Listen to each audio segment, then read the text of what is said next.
Nos hemos trasladado a la parte interior de lo que es la terraza del Hostal Mano de Monja para seguir conversando con don Lamberto Pérez, autor de Fitón, el mago araucano. Pero antes de poder hablar de este libro, debemos hacer referencia, en este caso, a la figura de don Alonso de Ercilla. Partamos por lo que es esta portada, que es tan interesante. ¿Cómo usted la descubre? ¿Qué es lo que contiene ella?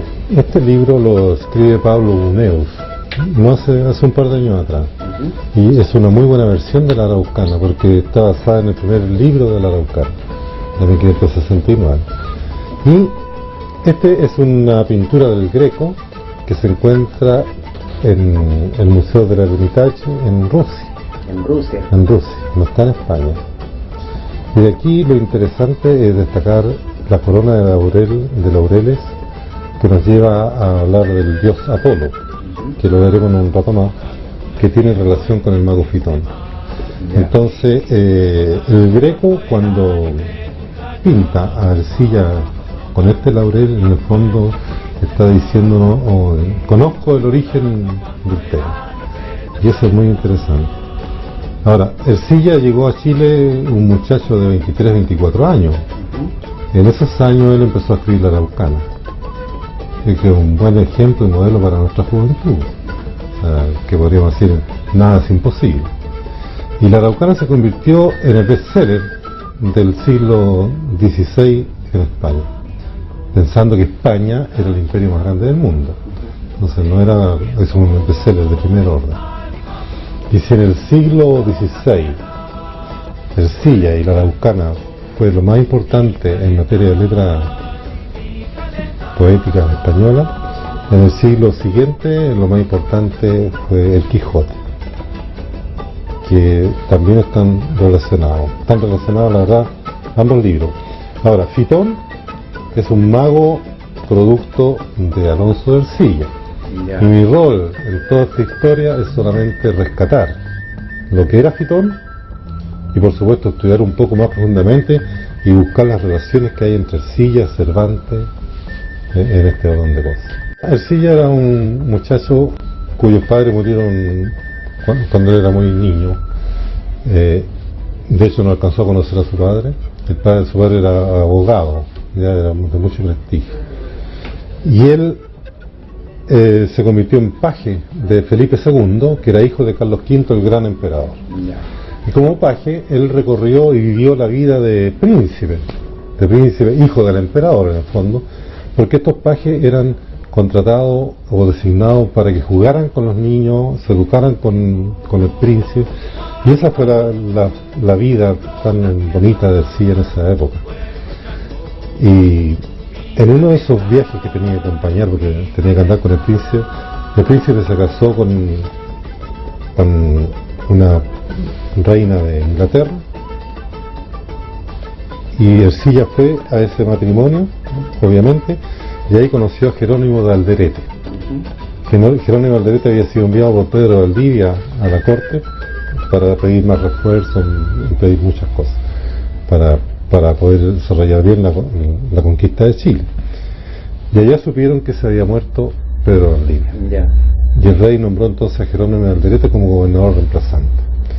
Y en las conversaciones entre Ercilla y Alderete se entusiasma Ercilla por venir a las Américas, por venir a Chile, porque todos estos hidalgos allá no tenían mucho que hacer, vivir a la sombra de la corte, sin grandes batallas tampoco, no había mucho que conquistar, quizás defender la corona, pero acá era conquista.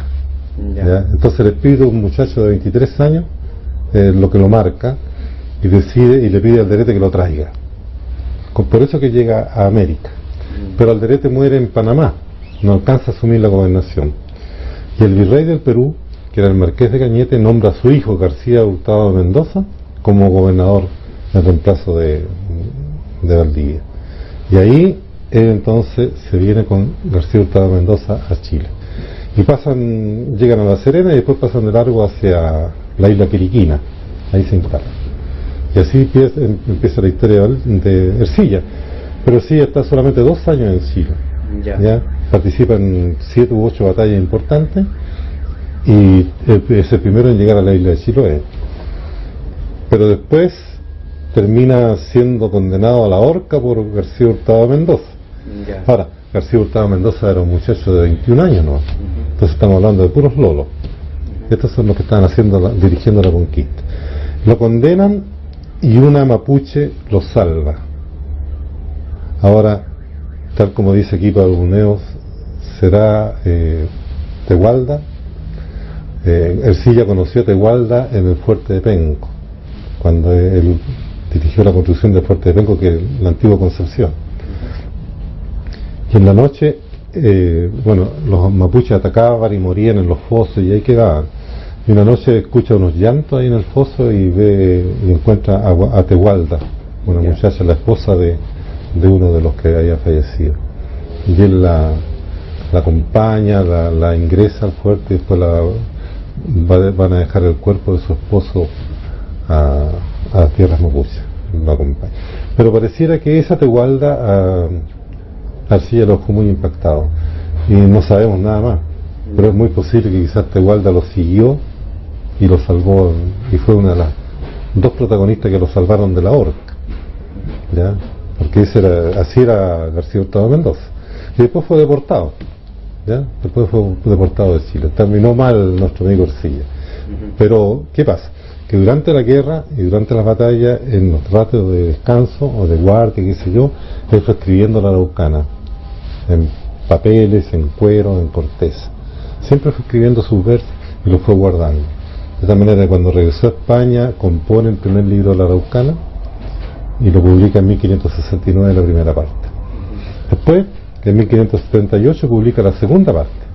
Y esa segunda parte es muy interesante porque un tercio de ese libro está dedicado al mago Fitón. ¿Quién es el mago Fitón? ¿Y quién es el mago Fitón? Bueno, es un ser muy extraño, muy especial. Es un viejo que la primera vez que lo ve Ercilla, cuando ingresa a la provincia de Arauco, era un viejo que ni siquiera podía caminar casi en la falda de una loma. Ya. Ercilla, con la compañía de él, habían salido a buscar mapuche para ofrecer la paz, que esa era la orden del gobernador. Ellos estaban acampados por ahí cerca de Carampangue. Y ve a este viejito que apenas camina por los cerros y lo persigue para preguntarle y poder conversar con él. Pero cuando se va acercando, este viejo corre más fuerte que una liebre y Ercilla lo persigue y no le da alcance. Y ahí Ercilla se pierde en la montaña hasta que al final se encuentra con otro mapuche, un viejo mapuche que se llama Guaticolo, que era el antecesor de Colo Colo. Y él estaba escondido en la montaña hacía más de 20 años porque había perdido en una batalla o en una competencia su dignidad como jefe. Entonces él, avergonzado, se retiró a la montaña. Y Ercilla era el primero que lo visitaba después de 20 años. Y Ercilla además iba vestido como soldado español, como capitán. Entonces él pensó que a lo mejor era un desertor. Bueno, y resulta que ese viejo, el Guaticolo, era sobrino del mago Fitón. Y Ercilla ya andaba buscando al mago Fitón, porque cuando estuvo en Penco se le había aparecido la diosa Belona, que es la diosa romana de la guerra, ¿ya? Y había conversado con él y le había mostrado lo que había sido la batalla de San Quintín, y le había pronosticado que entrando más al sur a la provincia de Arauco se iba a encontrar con este mago. Por eso le preguntó si acaso conocía al mago Fitón. Y Guaticolo le dice: sí, es mi tío y yo lo puedo ir a donde él vive, pero es muy mañoso. Así que lo llevó y gracias a eso él pudo conocer a Fitón, que sería el primer encuentro. Y Fitón vivía en unas cuevas dentro de la cordillera de Nahuelbuta. Y esas cuevas son muy especiales, que están dibujadas en nuestro libro, ¿ya? Ahí hicimos un dibujo traduciendo lo que Ercilla va relatando en la Araucana, con todos los detalles. Usted me dice que es este primero. Claro. Estas son las cuevas. Ya. Entonces Ercilla ingresa por esta primera entrada, que sería la del lado norte, a una sala que él la llama de la llama eterna. Yo traduzco que la llama eterna son este Gacrisú, que sale del fondo de la provincia de Arauco, Ya. porque la provincia de Arauco tiene un fondo de puro carbón de piedra. Entonces el Gacrisú sale en muchas partes de la provincia. Y si uno lo enciende, se permanece. Y aquí tenía todo lo que es la botica del mago. Aquí están todos los remedios y todas las cosas que usaba para hacer sus conjuros y para hacer sus sanaciones. Y después ingresan aquí, Ercilla se entretiene con todas estas cosas, y después aquí aparece el mago Fitón y lo saluda y le presenta, y Guaticuelo se lo presenta, y Guaticuelo es el traductor en ese caso y el padrino también. Él se compromete a protegerlo. Bueno, y ahí entran en confianza y penetran a este recinto y después a la gran cueva, que aquí tenemos ya otro mundo, ¿ya? Esto ya estamos hablando un poco del inframundo, al interior de la cordillera de Navalbuta. Esa es la primera entrada. Y la segunda entrada es desde el sector de Cañete, por esta otra, por el lado sur, donde primero ingresan a un verdadero paraíso terrenal que está dibujado acá, para llegar nuevamente a la misma cueva donde están estos artefactos especiales. El caso del mago Fitón es la parte más difícil, diría yo, más compleja. De hecho, yo muchas veces traté de leer la Araucana completa y no podía, porque el mago Fitón te metía a otro mundo y lo dejaba siempre de lado. Había que ir palabra por palabra, verso por verso, estrofa por estrofa, tratando de entender de qué se trataba. Bueno, y este es un poco, por ejemplo, resúmenes gráficos. Ya. De una tremenda explicación que da Ercilla. ¿Ya? Ahora, esto en Ercilla va y vienen las cosas en esta parte, entonces es complicado. Pero aquí ya está sintetizado y concretado lo que Ercilla trataba. Ercilla vendría a ser como el origen, en alguna medida, así como mencionamos delante a Valdivia, que en cuanto a lo que es la literatura, vendría siendo el origen de lo que es la poesía, previo a la poesía chilena, el primer antecedente de poesía escrito, por decirlo así, acá en lo que él no... Claro, esto es una poesía muy especial porque es la poesía épica. Ahora está basada mucho en la realidad. Ya. Y eso lo hace diferente a cualquier poesía, porque habitualmente la poesía siempre es fantasía, pero esto es una poesía épica y en el fondo es una poesía histórica. Ya. Por lo tanto podemos inferir que el mago Fitón existió. Podría ser. Podría ser. El libro este es bien especial porque en el fondo no es un tratado de historia. Aquí es un abuelo que investiga y relata a dos nietos muy queridos por él, relata lo que está descubriendo y con ello va compartiendo toda la historia. O sea, es un modo de presentar la historia de forma diferente, ¿ya? Y con mucho dato histórico real. Ahora, ¿qué es verdad o no es verdad? El abuelo siempre dice, en materia de brujos, él dice: yo no creo en brujos, caray, pero que los hay, ¿ya? Esa es la máxima del libro. De tal manera que el que quiera creer, que cree, que no quiera creer, no crea. Pero está ahí expresado, está traducido, digámoslo así, a diálogo muy amoroso, lo que Ercilla escribió aquí en la Araucana. O sea, lo difícil y engorroso de leerlo acá, ahí está explicado un poco más livianamente. Pero también ahí el abuelo se pega sus vuelos literarios y eso también no deja de ser importante, porque son descubrimientos que fuimos haciendo en la medida que investigamos más profundamente al mago Fitón. De hecho, yo seguí investigando al mago Fitón y ya estoy pensando en preparar un segundo tomo, porque hay muchas cosas que quedaron pendientes acá que se debieron desarrollar a nivel histórico, y otros que conviene también hincar el diente para profundizar en la parte más esotérica del mago. El mago vive ese otro mundo, vive en un mundo muy especial. Además, este es un mago eterno, es un mago eterno que puede que exista o no exista, puede que viva o no viva debajo de la cordillera de Navalbuta. Ahora, incluso puede que viva en esta dimensión o en otra dimensión. Y ahí entramos un poco al mago surrealista. ¿Por qué? Porque se podría considerar que el primer encuentro con el mago es un mago en que Ercilla entra a otra dimensión. Él desaparece un tiempo mientras estuvo con el mago, a tal punto que en su compañía lo daban por perdido. Y en la segunda oportunidad, El mago lo encuentra después de una batalla a Ercilla, lo visita y Ercilla dice: lleve con usted. Y el mago, con este báculo, que sería el báculo milagroso, abre. Ese es el báculo que yo he dibujado con esa imaginación. Las ilustraciones son suyas. Son mías, sí. Ya. Abre la montaña, o sea, ni siquiera la montaña estaba abierta con agua. Él abre la montaña y se introduce con Ercilla, tomado de la mano por túneles inmensos. Entonces, se podría decir, Ercilla fue un ser seleccionado por este mago, ¿ya?, para poder incorporarlo a su dimensión. Y tal como se dice ahí, el mago Fitón tiene relación con el inframundo, con el mundo de los muertos. Y él dice, Guaticolo dice que su tío aprieta a los muertos para sacar información del pasado, presente y futuro. Porque en definitiva es un mago que tiene la posibilidad de adivinar el futuro a través de los artefactos que él ha ido creando. Entonces es toda una historia muy especial la del mago, que es el mago en sí, ya, aparte de Ercilla y el resto de la historia que nosotros conocemos. Yo tengo entendido que, por ejemplo, la palabra Arauco o araucano hace alusión a un río que hay en Venezuela, donde los hispanos en un momento determinado se enfrentaron con un grupo de personas que eran bastante belicistas, y a partir de eso eventualmente habrían denominado a los mapuches como araucanos.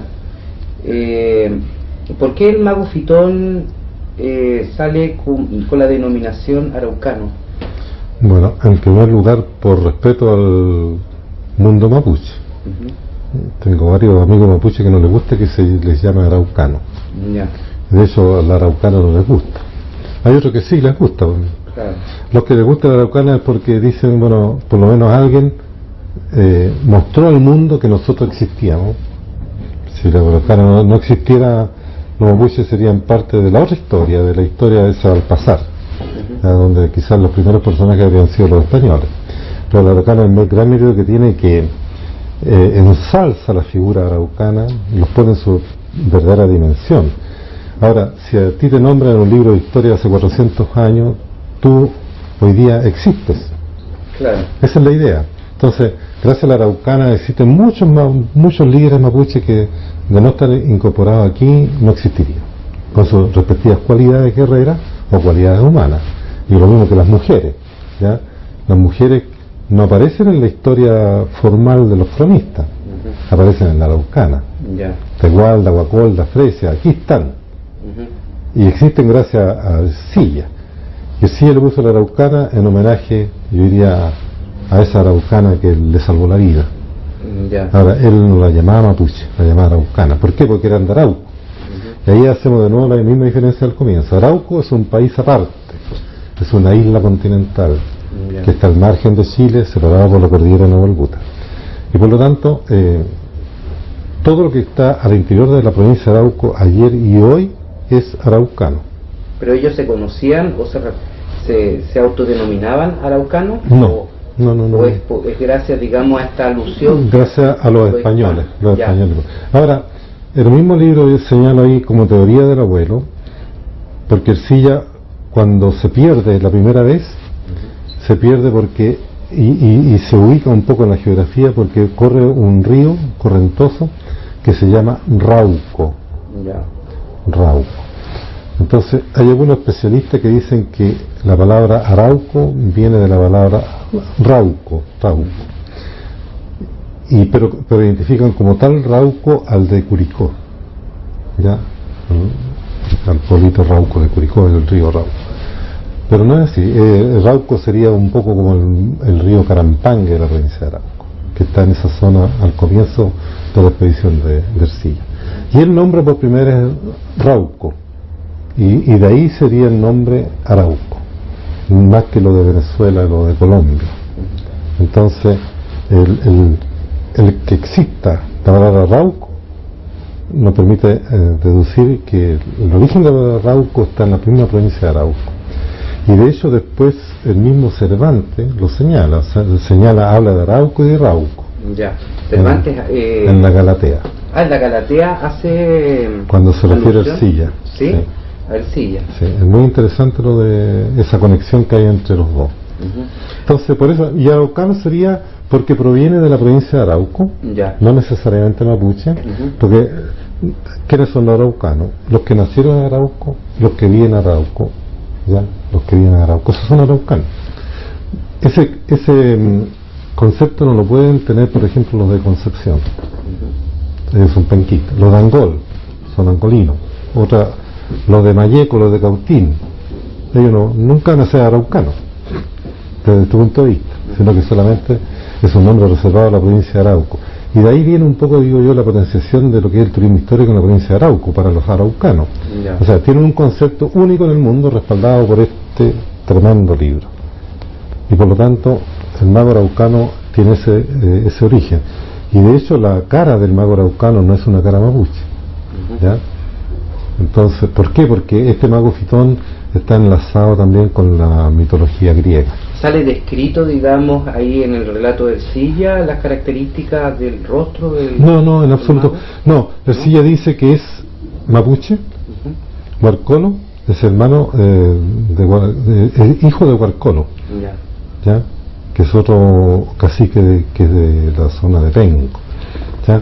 Él lo identifica como mapuche. Pero con las características que se habla, este es un mago eterno.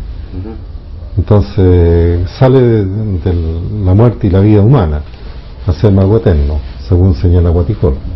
Expliquemos un poco a nuestro... Espera un poquito, que tienes que parar porque no me falta.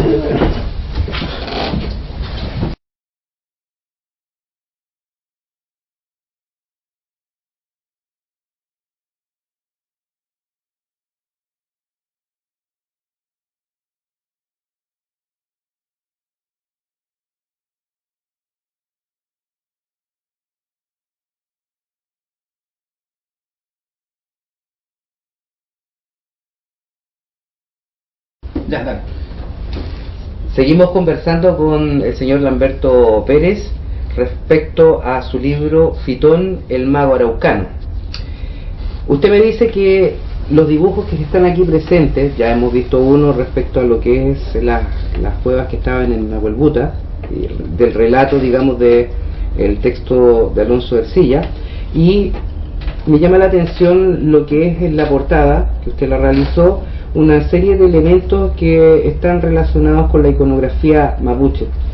Veámosla, digamos, vamos viendo qué elementos hay aquí y cuáles son sus significados.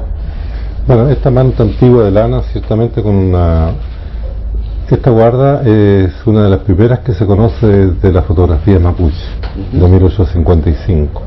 Aquí elaboré este medallón donde está la base, que es el Cultrún, la cruz del Cultrún. Claro, la estrella dice la rueda solar. Que permite crear la estrella mapuche original de 8 puntas, que es la estrella solar.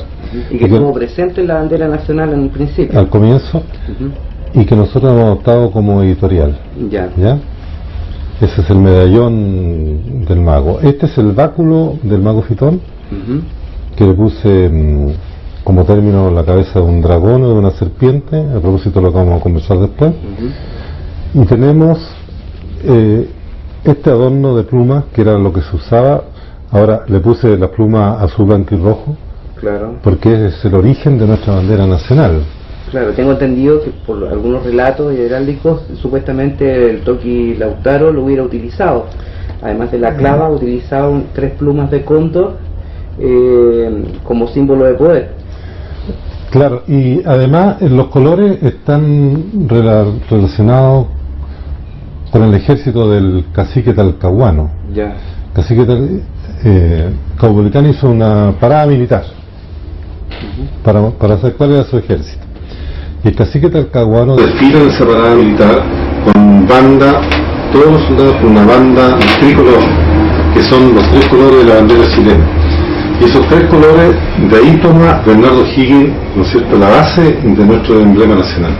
Entonces Bernardo Higgins saca 2 elementos de acá, un poco la estrella, que en definitiva la cruz tiene 5 puntas, y la banda, que es la banda presidencial actual, que son los 3 colores, y que yo coloqué aquí justamente referente al tema del origen de nuestro emblema nacional.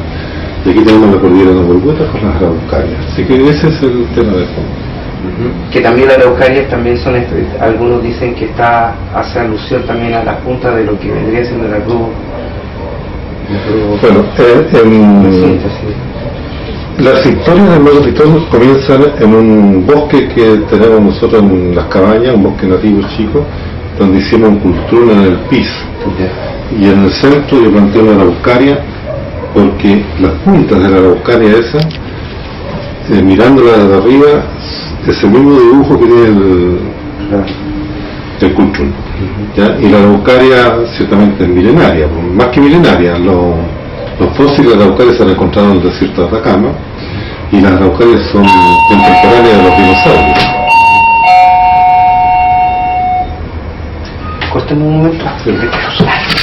¿Sí? Ya, continúa entonces su explicación. Bueno, también tenemos, por ejemplo, aquí la araucaria. ¿Cuál es el sentido de estos bosques y la araucaria? Bueno, la araucaria es característica de la cordillera de Nova Albuta. Se supone que la cordillera de Nova Albuta es el lugar matriz de este árbol. Este es un árbol muy antiguo. Hay fósiles de la araucaria encontrados en el desierto de Atacama. Además, es contemporánea a los dinosaurios, por lo tanto tendrían 65 millones de años, lo que es muy interesante.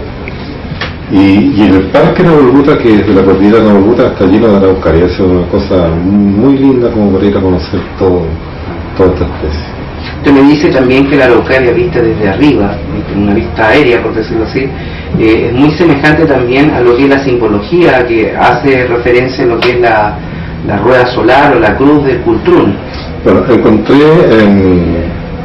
una araucaria que estaba creciendo y que tenía 4 ramas, y cada rama terminaba en un tridente. Entonces lo puse en medio del cultrún, donde empieza a relatarse toda esta historia, en el bosque nativo que está en las cabañas, para comprobar justamente el origen de la imagen del cultrún, que podría ser ese, porque visto desde arriba es el cultrún así. ¿Cómo y qué le llama la atención, digamos, usted leyendo la araucana? ¿Por qué le llama la atención este personaje y empieza a dedicarse? ¿Qué nexo lo encuentra usted con otra expresión? Lo más importante de esto, es un artefacto que crea el Mago Fitón al interior de la cueva, que según él se demoró 40 años en construir. Es un artefacto estilo Leonardo da Vinci, digo yo, porque es una esfera donde está representado el mundo, el planeta Tierra. Por eso también en esta ilustración aparece en el centro. Vamos a verla de nuevo. ¿Sí? En el centro aparece la Tierra. En la cueva central está la Tierra flotando, rodeado de una esfera luminosa. Ahora, lo que vemos acá son 100 columnas de oro con sus respectivas esculturas, que dice Silla eran tan verdaderas que parecía que estuvieran conversando. Ahora, esta cueva está rodeada de cuadros y pinturas con los hechos de armas de cada uno de estos personajes, que son personajes muy importantes. Y el piso es de vidrio, es muy moderno. Yo en una de los análisis podría ser un poco como el Vaticano. Ahora, si nos centramos en esta esfera, el Mago Fitón le llama la poma. La poma. Pero dígame, ahí precisamente el Silla habla de que está presente en la Tierra tal cual como nosotros lo conocemos, como una esfera. Claro. Entonces eso es bastante raro, porque en esa época obviamente por lo que nosotros sabemos tenemos entendido, la Tierra era concebida como algo plano. Estamos saliendo de ese tipo de pensamiento. Claro. Ahora, entonces el Mago Fitón le muestra esta poma y el Silla puede recorrer el mundo mirando esta poma. Es como lo que están haciendo los astronautas hoy día, que dan vuelta al mundo. Claro. Pero el caso del Silla es muy especial porque es mucho más avanzado.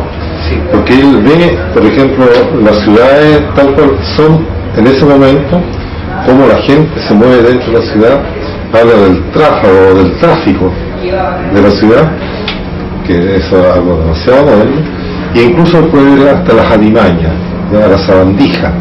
Entonces con ese nivel de detalle, y recorre el mundo y lo va describiendo en la Araucana, que eso es lo que más llama la atención.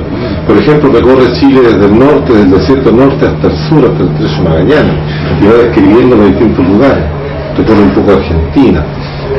¿Para qué hablar de Europa? Recorre Europa, China, todos los lugares y lo va describiendo.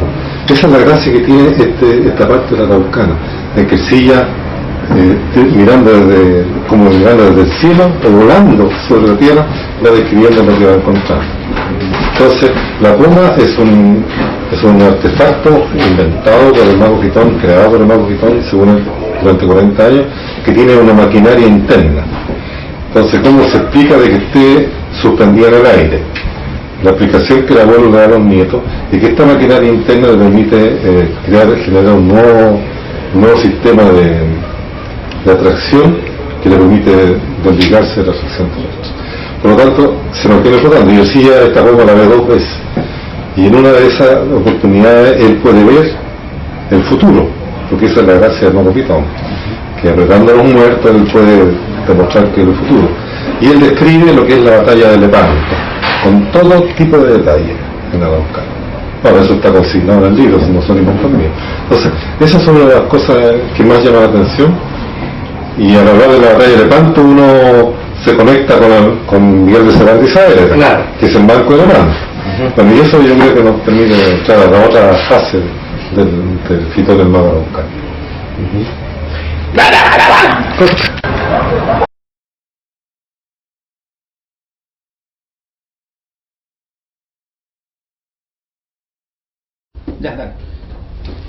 Seguimos conversando con el señor Lamberto Pérez respecto a su libro Fitón, el mago araucano. Usted me dice que los dibujos que están aquí presentes, ya hemos visto uno respecto a lo que es las cuevas que estaban en Nahuelbuta, del relato, digamos, del texto de Alonso de Ercilla, y me llama la atención lo que es en la portada, que usted la realizó, una serie de elementos que están relacionados con la iconografía mapuche. Veámosla, digamos, vamos viendo qué elementos hay aquí y cuáles son sus significados. Bueno, esta manta antigua de lana, ciertamente esta guarda es una de las primeras que se conoce de la fotografía mapuche, de 1855. Aquí elaboré este medallón, donde está la base, que es el Cultrún, la cruz del Cultrún. Claro, la estrella Ultris de la rueda solar. Que permite crear la estrella mapuche original de 8 puntas, que es la estrella solar. Y que estuvo presente en la bandera nacional en el principio. Al comienzo, y que nosotros hemos adoptado como editorial. ¿Ya? Ese es el medallón del mago. Este es el báculo del mago Fitón, que le puse como término la cabeza de un dragón o de una serpiente, a propósito de lo que vamos a conversar después. Y tenemos este adorno de plumas, que era lo que se usaba. Ahora le puse la pluma azul, blanco y rojo, claro, porque es el origen de nuestra bandera nacional. Claro, tengo entendido que por algunos relatos heráldicos, supuestamente el Toki Lautaro lo hubiera utilizado. Además de la clava, utilizaban 3 plumas de cóndor como símbolo de poder. Claro, y además los colores están relacionados con el ejército del cacique talcahuano. Ya. Cacique Caupolicán hizo una parada militar para saber cuál era su ejército. Y el cacique talcahuano desfila en esa parada militar con banda, todos los soldados con una banda tricolor, que son los 3 colores de la bandera chilena. Y esos 3 colores, de ahí toma Bernardo Higgins, ¿no es cierto?, la base de nuestro emblema nacional. Entonces Bernardo Higgins saca 2 elementos de acá, un poco la estrella, que en definitiva la cruz que tiene 5 puntas, y la banda, que es la banda presidencial actual, ¿ya?, que son los 3 colores, y que yo coloqué aquí justamente referente al tema del origen de nuestro emblema nacional. Y aquí tenemos la cordillera de Nahuelbuta con las araucarias, así que ese es el tema de fondo. Que también las araucarias también son, algunos dicen que hace alusión también a la punta de lo que vendría siendo la cruz. Bueno, las historias del mago Fitón comienzan en un bosque que tenemos nosotros en las cabañas, un bosque nativo chico, donde hicimos un cultrún en el piso. Y en el centro yo planteé una araucaria, porque las puntas de la araucaria esa, mirándola desde arriba, es el mismo dibujo que tiene el cultrún. Y la araucaria, ¿cuál es el sentido de estos bosques y la araucaria? Bueno, la araucaria es característica de la cordillera de Navalbuta. Se supone que la cordillera de Navalbuta es el lugar matriz de este árbol. Este es un árbol muy antiguo. Hay fósiles de la araucaria encontrados en el desierto de Atacama. Además, es contemporánea a los dinosaurios, por lo tanto tendrían 65 millones de años, lo que es muy interesante. Y el parque Navalbuta, que es de la cordillera de Navalbuta, está lleno de araucaria. Es una cosa muy linda como para ir a conocer toda esta especie. Usted me dice también que la araucaria vista desde arriba, en una vista aérea, por decirlo así, es muy semejante también a lo que es la simbología, que hace referencia a lo que es la rueda solar o la cruz del cultrún. Bueno, encontré en una araucaria que estaba creciendo y que tenía 4 ramas, y cada rama terminaba en un tridente. Entonces lo puse en medio del cultrún, donde empiezan a relatarse toda esta historia, en el bosque nativo que está en las cabañas, para comprobar justamente el origen de la imagen del cultrún, que podría ser ese, porque visto desde arriba es el cultrún así. ¿Cómo y qué le llama la atención, digamos, usted leyendo la Araucana, por qué le llama la atención este personaje y empieza a dedicarse? ¿Qué nexo lo encuentra usted con otra expresión? Lo más importante de esto, es un artefacto que crea el mago Fitón al interior de la cueva, que según él se demoró 40 años en construir. Es un artefacto estilo Leonardo da Vinci, digo yo, porque es una esfera donde está representado el mundo, el planeta Tierra. Por eso también en esta ilustración aparece en el centro. Vamos a verla de nuevo. Aquí, eso es lo que nos centro aparece la Tierra. En la cueva central está la Tierra flotando, rodeado de una esfera luminosa. Ahora, lo que vemos acá son 100 columnas de oro con sus respectivas esculturas, que dice Silla eran tan verdaderas que parecía que estuvieran conversando. Ahora, esta cueva está rodeada de cuadros y pinturas con los hechos de arma de cada uno de estos personajes, que son personajes muy importantes. Y el piso es de vidrio, es muy moderno. Yo en una de los análisis podría ser un poco como el Vaticano. Ahora, si nos centramos en esta esfera, el mago Fitón le llama la poma. La poma. Pero dígame, ahí precisamente el Silla habla de que está presente en la Tierra tal cual como nosotros lo conocemos, como una esfera. Claro. Entonces eso es bastante raro, porque en esa época, obviamente, por lo que nosotros sabemos, tenemos entendido, la Tierra era concebida como algo plano. Estábamos recién saliendo de ese tipo de pensamiento. Claro. Ahora, entonces el mago Fitón le muestra esta poma, y el Silla puede recorrer el mundo mirando esta poma. Es como lo que están haciendo los astronautas hoy día, que dan vuelta al mundo. Claro. Pero el caso del Silla es muy especial porque es mucho más avanzado. Sí. Porque él ve, por ejemplo, las ciudades tal cual son en ese momento, cómo la gente se mueve dentro de la ciudad, habla del tráfago o del tráfico de la ciudad, que eso es algo demasiado moderno. Y incluso puede ver hasta las alimañas, la sabandija. Entonces, con ese nivel de detalle. Y recorre el mundo y lo va describiendo en la Araucana, que eso es lo que más llama la atención. Por ejemplo, recorre Chile desde el norte, del desierto norte hasta el sur, hasta el Estrecho Magallanes, y va describiendo los distintos lugares. Recorre un poco Argentina. ¿Para qué hablar de Europa? Recorre Europa, China, todos los lugares lo va describiendo. Esa es la gracia que tiene esta parte de la Araucana, en que Silla, mirando desde el cielo o volando sobre la tierra, va describiendo lo que va a encontrar.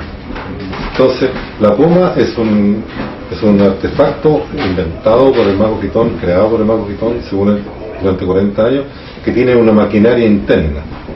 Entonces, ¿cómo se explica de que esté suspendida en el aire?